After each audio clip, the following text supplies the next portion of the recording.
সাবিত্রী রান্নাঘরে আপনাদের সবাইকে স্বাগত। আমার আজকের রেসিপি পালং পনির।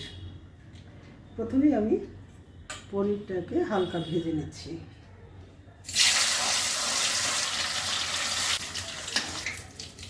জিরে গরম মশলা ফোড়ন করে কাঁচা লঙ্কা আর পালং শাক সেদ্ধ করে আমি নিয়েছি, মিক্সিতে বেটে নিয়েছি। পরিমাণ মতো পালং শাক নিয়েছি একাটি। আমি এবার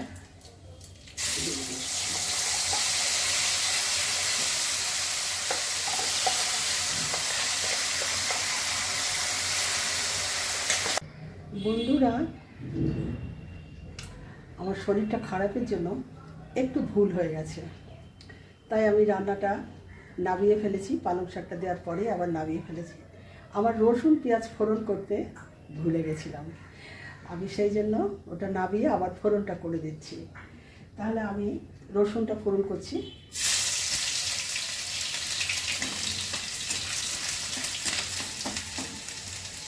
পালং পনিরে রসুন মাস্ট না, রসুন পেঁয়াজ না দিলে ভালো লাগবে না।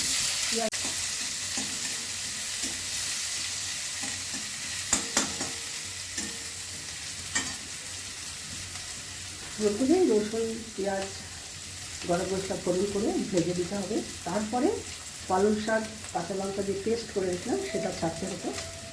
আমার শরীরের জন্য একটু ভুল হয়ে গেছে, আমি সেটা মাঝখান থেকে আবার করছি, একটু অ্যাডজাস্ট করে নেবেন।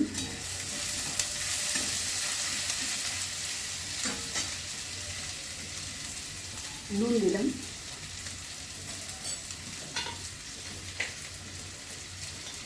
হলুদ দিলাম অল্প,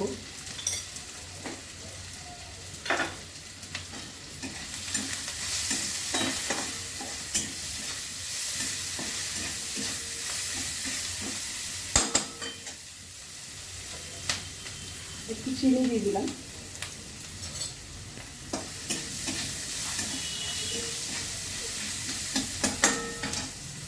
একটু ঢাকা দিচ্ছি। এবার যে পালং শাক কাঁচা লঙ্কা বাটাটা দিয়ে দিয়েছিলাম ওটা ঢেলে দিচ্ছি।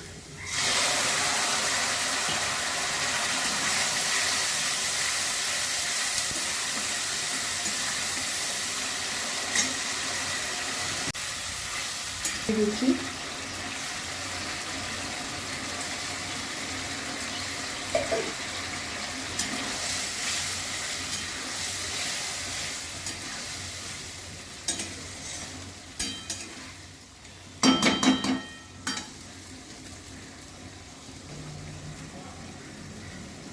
বাটার দিচ্ছি,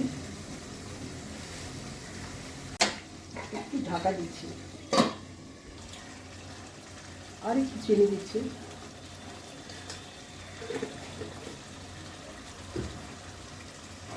গরম মশলা দিচ্ছি,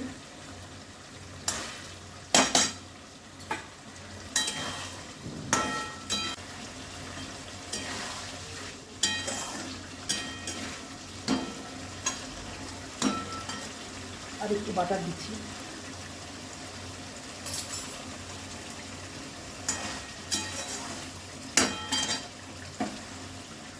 রেসিপিটা আমার হয়ে গেছে। যদি ভালো লেগে থাকে অবশ্যই সাবস্ক্রাইব করবেন, লাইক শেয়ার কমেন্ট করবেন, আমার ফেসবুক পেজটাকে ফলো করবেন। আপনারা সুস্থ থাকুন, ভালো থাকুন। ভিডিওটা এখানেই শেষ করছি।